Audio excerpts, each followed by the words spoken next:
हमारी कलीसियाएं नहीं बढ़ती हैं? क्यों हमारे बच्चे ऊंचे नहीं उठ रहे हैं? बहुत से दिलों के अंदर, बहुत से दिमागों के अंदर ये सारी दुविधाएं चलती रहती हैं। और कहीं ना कहीं हमारे बैरी ने, अर्थात शैतान ने, हमारे दिमाग में इस बात को डाल दिया है कि प्रभु शायद तुमसे प्रेम नहीं करता। आप चर्च आ गए, आप परमेश्वर की उपासना करने लगे, आप प्रार्थना करने लगे, उपासना करने के बाद भी, प्रार्थना करने के बाद भी दिमाग में ये लगा रहता है कि क्या प्रभु ने मुझे वाकई में माफ किया है? क्या प्रभु मुझसे अभी भी प्रेम रखता है? आप बहुत जगहों पे गए, आपने बहुत कुछ किया, अपने आस्था को कई जगह पे दिखाया, पर सब कुछ करने के बाद जब आपने आखिर में प्रभु को अपनाया और प्रभु को अपना बना लिया, प्रभु को अपना बना लेने के बाद भी जब आप मुश्किलों से होके जाते हैं, दिमाग में ये वाली बात आ जाती है कि परमेश्वर मुझसे प्रेम करता है या नहीं करता। और आज मैं आपको इस बात का जवाब देना मांगता हूं कि परमेश्वर जिस हद तक आपसे प्रेम करता है, आपको उसका अंदाजा नहीं है। परमेश्वर का प्रेम हमारे लिए बहुत बड़ा है। खादिमों, परमेश्वर का प्रेम हमारे लिए हमारी समझ से कहीं ज्यादा बड़ा है, कहीं ज्यादा बड़ा। जितने पुरुष यहां बैठे हुए हैं, कई बार आपको ऐसा लगता होगा कि कौन सा पाप किया है। कितने लोगों ने ये वाली बात बोली अपनी लाइफ में, हमने कौन सा पाप किया है कि हमें ये दिन देखना पड़ रहा है।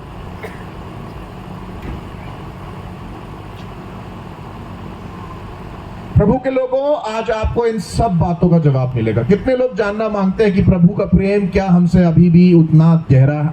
उसका प्रेम क्या हमारे लिए अभी भी इतना गहरा है? डाउट होता है ना, खादिमों को डाउट होता होगा जब आप अपनी खिदमत करते हैं, सालों से खिदमत कर रहे हैं, चर्च में बढ़त नहीं हो रही है तो बढ़त नहीं हो रही, उतने के उतने ही लोग।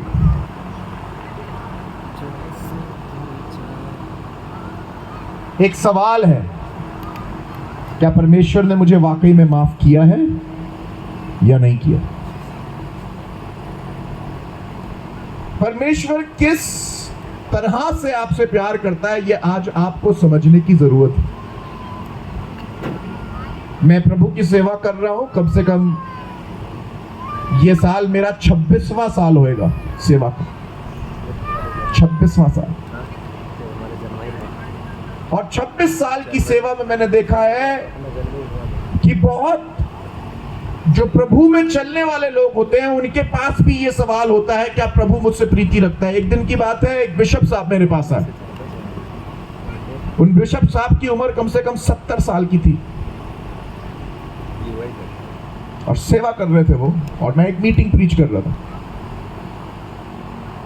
जब मैं उस मीटिंग को प्रीच कर रहा था, मीटिंग खत्म होने के बाद वो मेरे पास आए और मुझसे चिपट के खूब रोने लगे और चिपट के रो के कहने लगे कि मैं सोच रहा था 70 साल की उम्र में आके अब मैं सेवा छोड़ दूंगा, क्योंकि मेरा विश्वास पूरी तरीके से खत्म हो चुका था और मुझे ऐसा लगता था प्रभु मुझसे प्रेम नहीं करता। क्या आप विश्वास कर सकते हो कि एक 70 साल का परमेश्वर का सेवक, जिसने अपनी उम्र 40 साल तक परमेश्वर के साथ सेवकाई में लगाई हो, उसके दिमाग में यह सवाल उसे परेशान कर रहा था, क्या परमेश्वर मुझसे अभी भी प्रेम करता है? क्या परमेश्वर ने मुझे माफ कर दिया है? और सिर्फ इस सवाल को लेकर वो सेवकाई छोड़ना मांग रहा था। पर उस दिन उसने अपने जीवन को पुनः परमेश्वर के हाथ में समर्पित किया, और मैं विश्वास कर रहा हूं आज यहां पर बहुत से लोग पूरी तरीके से आज अपने जीवन को प्रभु के हाथ में समर्पित कर देंगे। मैं चाहता हूं इस कहानी को, जिसको आपने शायद पहले कई बार पढ़ा होगा, आज फिर से ध्यान पूर्वक पढ़ें। कितने लोगों ने उड़ाव पुत्र की कहानी पढ़ी है? पढ़ी है ना भाई साहब? मेरे ख्याल से इधर जितने बैठे हैं सब लीडर्स ही है ना, लीडर्स है ना सब। कितने लोगों ने इधर जो बैठे उड़ाऊ पुत्र की कहानी पढ़ी है? अच्छा, बहुत बढ़िया। यहाँ पर कितने लोग हैं जिन्होंने उड़ाऊ पुत्र की कहानी पढ़ी है? जानते हैं? जो अपना हाथ हिला के दिखाएं अगर पढ़ी है। मैं आज आपको एक कहानी पढ़ के बताता हूं। मैं चाहूंगा इस कहानी को पढ़ दिया जाए, और इस कहानी को पढ़ने के बाद फिर आप थोड़ा सा इधर आ जाएंगे, इधर आके बैठिए ताकि मैं आपको देख सकूं।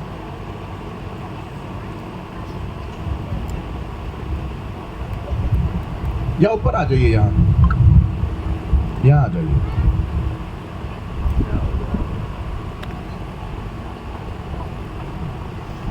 वहां हवा है, आ रही है। हमें ऐसा लग रहा था वहां पर एक मुर्गा बैठा है और सिर्फ वो देखते हैं ना, वो ग्रिल में डालते हैं एक मुर्गे को और धीमे धीमे करके पकता है, वो बिल्कुल वैसे ही लग रहा था। तंदूरी फ्राइड पास्टर, चिकन नहीं, पास्टर बैठे हैं ना इधर। ताली बजा दीजिए भाई साहब के लिए, बैठे हैं हमारे मदद कर रहे हैं। Thank you pastor. पढ़िए उस कहानी को, पढ़िए जी, पढ़िए 11वीं आयत से पढ़िए। फिर उसने कहा, ये हम लोग कहाँ से पढ़ रहे हैं? कौन सी किताब पढ़ रहे हैं? लूका रचित सुसमाचार। कौन सा अध्याय पढ़ रहे हैं? 15 अध्याय। कौन सी आयत पढ़ रहे हैं? 11 आयत से आगे हम पढ़ेंगे। 11 आयत से 11वें वाक्य से आगे बढ़ेंगे। सब लोग निकाल लें, नहीं पढ़ पाते हैं तो सुने, ध्यान से सुने इसको जी। पढ़िए, धीमे धीमे पढ़िएगा और जोर से पढ़िएगा ताकि बिल्कुल क्लियर हो जाए। तैयार है सब लोग सुनने के लिए कहानी? कितने लोगों को कहानी अच्छी लगती है? ये कहानी पता कौन बोल रहा है? ये कहानी बोल रहे हैं प्रभु यीशु मसीह। कौन बोल रहे हैं? क्यों बोल रहे हैं कहानी? ताकि वो बता सके प्रभु अपने लोगों से कितना प्रेम करते हैं। ये कहानी प्रेम की कहानी है। ये कहानी इस बात को दर्शाती है कि प्रभु कैसे अपने लोगों को माफ करता है, कैसे उनके पापों को उनसे दूर करता है और उन्हें श्रापों से बाहर निकालता है। जी पढ़िए। फिर उसने कहा, हाँ, किसी मनुष्य के 2 पुत्र थे। हाँ, 2 पुत्र थे। उनमें से छुटके ने पिता से कहा, हाँ, कि हे पिता, ये पिता, संपत्ति में से जो भाग मेरा हो, हाँ, वो मुझे दे दीजिए। छोटे बेटे ने क्या कहा? संपत्ति का जो भाग मेरा हो, हाँ, वो मुझे दीजिए। ये दे दीजिए। यहाँ पर एक पिता है और पिता के 2 बेटे हैं। एक बड़ा बेटा है और एक छोटा बेटा है। छोटा बेटा जो है वो थोड़ा सा नटखटी लग रहा है। परिवार में 2 बेटे होते हैं ना, कई बार एक अच्छा होता है और एक थोड़ा सा शरारती होता है, थोड़ा सा नटखट होता है। एक बेटा बोलता है कि सब अच्छा काम करता है, अच्छी तरीके से पढ़ाई करता है, खेत में सही से काम करता है, माँ की मदद करता है, पापा का बड़ा आदर सत्कार करता है, पिताजी का अपने। और दूसरा बेटा होता है, नहीं मुझे तो जाना है, मुझे अपने दोस्तों के साथ जाना है, मुझे दोस्तों के साथ भी जाना है, मुझे दोस्ती भी निभानी है, उसने लड़की भी ढूंढ रखी है, उसके साथ भी घूमने जाना है, पैसा लेना है, मूवी भी देखने जाना है, ढेर सारा काम इस लड़के को करना है। ये छोटा लड़का थोड़ा सा शरारती है। ये छोटा लड़का कह रहा है, पापा, अभी इसकी मूछ भी ढंग से निकली नहीं है, पर कह रहा है, पापा जो मेरा माल है दे दो। वैसे भी लड़कों को माल बहुत अच्छा लगता है। ये भी क्या कह रहा है, जो मेरा माल है वो मुझे दे दो और मैं क्या करूंगा, मैं जाना मांग रहा हूं। देखिए क्या करता है ये, आगे पढ़िए। दे दीजिए, उसने उनको अपनी संपत्ति बांट दी। और पिता ने क्या किया? संपत्ति बांट दी। भाई लड़ाई झगड़ा ना हो, संपत्ति बांट दी जाती। जी पढ़िए आगे क्या होता? और बहुत दिन ना बीते थे, और बहुत दिन नहीं बीते थे कि छुटका पुत्र सब कुछ इकट्ठा करके, हाँ, एक दूर देश को चला गया। कहने लगा, पापा तुम्हारे साथ नहीं रहना, मेरे को ऐसी जगह जाऊंगा ना, अम्मा की चिकचिक होएगी नहीं, पापा की खिटखिट होएगी, कोई मुझे कुछ नहीं बोलता, पादरी तो देख ही नहीं सकता मुझे, चर्च वर्च गया भाड़ में। ऐसी जगह जाऊंगा कोई पकड़ नहीं पाएगा, जो चाहूं फिर मैं वो करूं। वैसे भी गाना है ना, मैं चाहे ये करूं, मैं चाहे वो करूं, मेरी मर्जी। इस लड़के ने भी सोचा अब मेरी मर्जी। भाई साहब ये इतनी दूर चला गया थोड़े दिनों में, थोड़े ही दिन, अभी संपत्ति बांटी है, बहुत टाइम नहीं हुआ है। लड़के ने क्या जुगाड़ किया, सारा पैसा इकट्ठा किया, संपत्ति उस समय की संपत्ति कैसी होती थी? खेत होते होंगे, गाय बैल बकरे होते होंगे। अगर बाप के पास 4 बकरे होंगे तो उसने बोला 2 तू ले ले, 2 तू ले ले। अब वो बकरा लेके तो जाएगा नहीं दूर, तो उसने क्या किया होगा थोड़े दिनों में? बकरा बेच दिया होगा। पापा के पास अगर 20 बैल होंगे तो 10 एक को दिए, 10 दूसरे को दिए, तो उसने अपने 10 बैल बेच दिए होंगे। पापा के पास अगर 2 घर होंगे तो एक बड़े बेटे को घर दिया होगा, एक छोटे बेटे को दिया होगा, तो छोटे बेटे ने घर भी बेच दिया होगा। तो छोटे बेटे ने सारा माल इकट्ठा किया, बैल बेच दिए, बकरे बेच दिए, घर बेच दिया, और जितना पैसा मिला भैया, जितना पैसा मिला सारा पैसा लेके रफू चक्कर 9 2 11 दिखाई नहीं दिया, कहां गया किसी को मालूम ही नहीं है।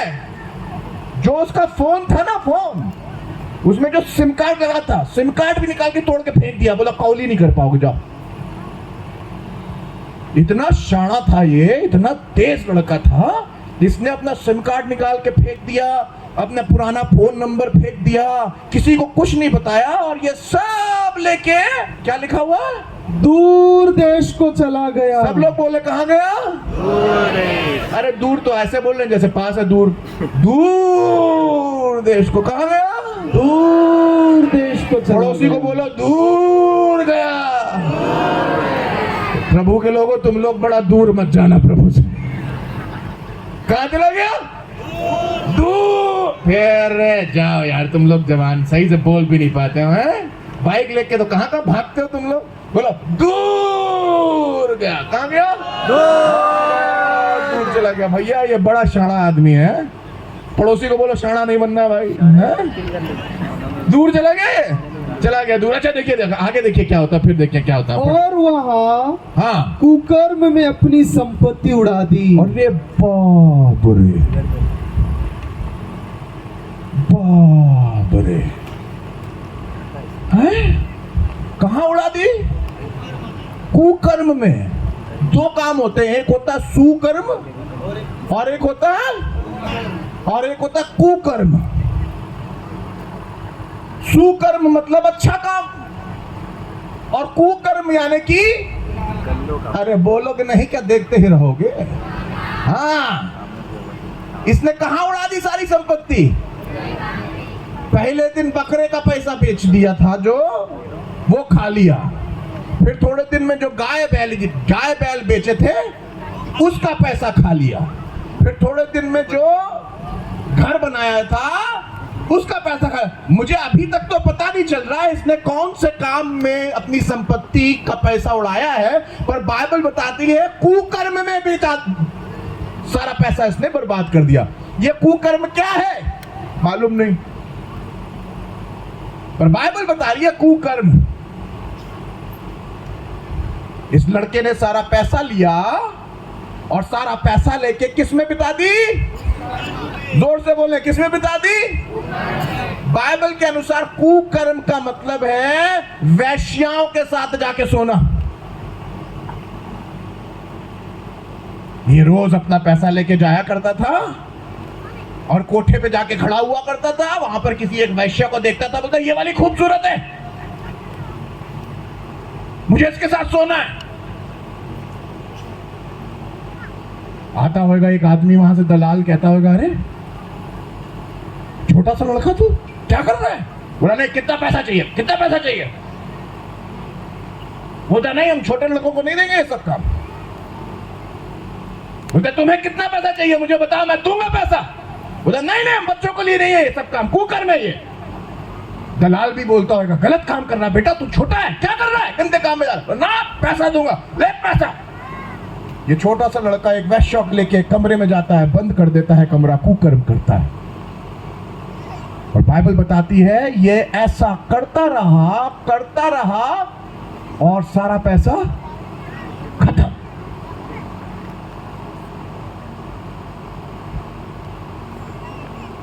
आगे पढ़िए, आगे क्या होता है देखिएगा। जब वह सब कुछ खर्च कर चुका, सब कुछ, सब कुछ, सब कुछ, सब कुछ, थोड़ा बहुत नहीं, सब कुछ। अबे जो तूने बैल बेचे थे उसका पैसा बचा नहीं बचा? नहीं, सब कुछ। जो बकरा बेचा था उसका पैसा बचा नहीं बेचा? सब कुछ। अरे बाप ने जो घर दिया था, इतनी मेहनत से बनाया था, तेरे बाप के बाप ने घर दिया था, क्या वो पैसा बचा? सब कुछ। इस लड़के ने अपना सब कुछ वैश्यावृत्ति में बिता दिया। सालों लगते हैं एक घर बनाने में, एक जानवर को तक बड़ा करने में 7-8 साल लग जाता है। तुम्हारे घर में एक बछड़ा जब पैदा होता है और तुम उसे खिलाते हो, रोज चारा देते हो, उसके जिस्म की रखवाली करते हो, खेतों में चराने के लिए लेके जाते हो, जब वो बैल बड़ा होता है तो उसको बड़े होते होते 5-6 साल लग जाते हैं। और इस लड़के ने कुछ समय में अपना सब कुछ उड़ा दिया। आगे देखिए क्या होता है इस लड़के के साथ, पढ़िए। तो उस देश में हाँ, बड़ा अकाल पड़ा। हाँ, गए तो थे ये सोच के कि अमेरिका जा रहे हैं, ये सोच के गए थे। वो देश तो लंदन की तरह है, वहां पर खूबसूरत मेम दिखेंगी लंबे बालों वाली, छोटे छोटे कपड़े पहनी होंगी, बड़े बड़े रेस्टोरेंट होंगे, बढ़िया गाड़ी में बैठेंगे। गया तो था अच्छी जगह, अच्छी जगह गया था, बड़ा खूबसूरत लगता था सब। वैसे भी घास दूसरी तरफ की ज्यादा हरी दिखती है। आदत होती है आदमी की, जो दूसरे का माल है वो ज्यादा है। जा रहे हैं अपनी पत्नी के साथ, पर ताड़ रहे दूसरे की।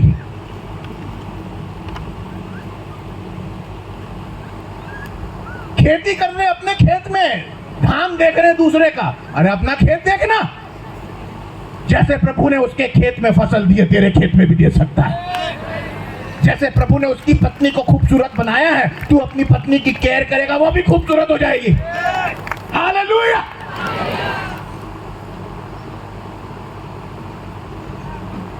आगे देखिए क्या होता है जी, पढ़िए पढ़िए पढ़िए।